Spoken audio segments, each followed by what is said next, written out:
আসসালামু আলাইকুম রহমতুল্লাহি বারকাত। আশা করি আল্লাহ তাআলার অশেষ রহমতে ভালো আছো। তো আমি তোমাদের মাঝে আজকে নতুন ভিডিও নিয়ে চলে এসেছি। আর এই ভিডিওটা বুঝতেই পারছো আমি কী বিষয়ে করতে পারছি, তাও আমি তোমাদের একটু বলে দিই। আমি আসলে এখন দৌড়াতে যাবো, তাই তো আমি জুতা মোজা পরে এখন রেডি হচ্ছি দৌড়ানোর উদ্দেশ্যে। আর এটা ভেবো না যে ইসের বেলা, আমি সকালে ফজরের নামাজ আদায় করার পরে এইটা করার চেষ্টা করেছি।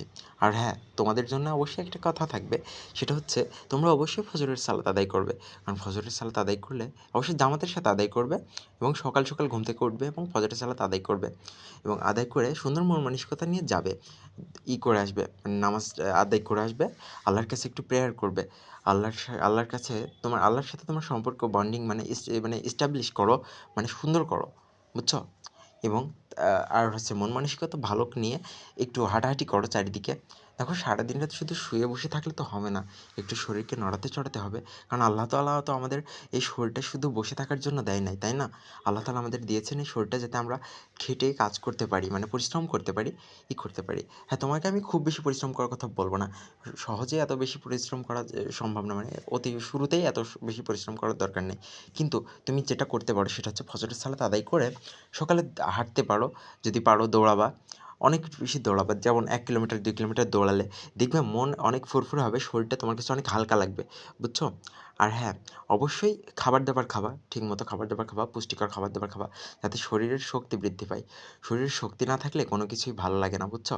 আর একজন স্ট্রং মানুষ হয় জরুরি। কারণ দুনিয়া তোমার কেউ চাইবে না যে তুমি একজন অলস কুঁড়ে বা একজন একদম রোগা পাতলা একদমই ব্যক্তি হও, মানে অশক্তিশালী হয়, মানে তুমি শক্তিশালী না এমন ব্যক্তি তোমার পছন্দ করবে না। তোমাকে একটু পরিশ্রমী, মানে একটু শক্তিশালী হলে দেখবা সব জায়গায় তুমি একটুই পাচ্ছ, আলাদা একটা অ্যাডভান্টেজ পাচ্ছ, বুঝছো? তাই একটু শক্তিশালী হওয়ার চেষ্টা করো। আর হ্যাঁ, পরিশ্রম মানে শুধু এই নয় যে শুধু ব্যায়াম দ্বারাই করা যায়, না, তুমি তোমার কাজের মধ্যেও পরিশ্রম করতে পারো। কিন্তু শরীরটা ভালো রাখার জন্য অবশ্যই তোমাকে ব্যায়াম করা উচিত। তাই ব্যায়ামটা অবশ্যই করবা, বুঝছো? আর হ্যাঁ, আমি শুধু ব্যায়াম করার দেখাচ্ছি তাই না, মাঝে মধ্যে একটু মজা মাস্তিও করি। যেমন দেখো, এখন আমি ঝুলছি বান্দরের মতো। এই বান্দরের মতো ঝোলার কারণ একটাই, নিজেরও একটু ভালো লাগে। আর হ্যাঁ, এই যে ভিডিওটা করে যে আমি যে সকল ব্যায়াম করি না, এই সকল করতে আমার অনেক বেশি ভালো লাগে। কারণ হচ্ছে এই ব্যায়াম করার সময় আমি নিজেকে দেখি আর একটু হাসি, এবং এমনকি ভাবি যে আমার সামনে হয়তো অনেক মানুষ আছে, মানে অনেক ভালো লাগে তখন আমার নিজের কাছে অনেক বেশি লাগে। তখনটা ব্যায়াম করতে আরও বেশি মনে করি শক্তি পাই, ভিতর থেকে একটা এনার্জি পাই। আর এই এনার্জিটা অনেক বড় কিছু, বুঝছো? এই শক্তিটা, এই স্ফূর্তিটা অনেক বড় কিছু, বুঝছো? তোমাকে আমি বলব না অনেক টাকা পয়সা খরচ করো ব্যায়াম করার জন্য, এই করার জন্য। হ্যাঁ, যদি সাধ্য সামর্থ্য থাকে করো।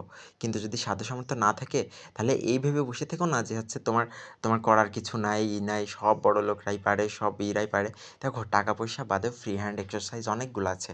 দৌড়াও, বিম দাও, পুশ আপ দাও, অনেক কিছু পারবে তুমি জীবনে। মাঝে মধ্যে একটু বিনোদন নিতে হয়, কারণ বিনোদনটাও প্রয়োজন আছে। বিনোদন প্রয়োজন, কিন্তু অতিরিক্ত না বা অশ্লীলতা না। একটু হালকা পাতলা ভালো কিছু। যা একটু তোমাদেরও ভাল লাগবে, আমারও মাঝে মধ্যে ভাল লাগে। কারণ শুধু ব্যায়াম করলে কি আর হবে? মনের ভিতর তো একটু রসকস, একটু তো ভালো লাগে কাজ করা উচিত, তাই না?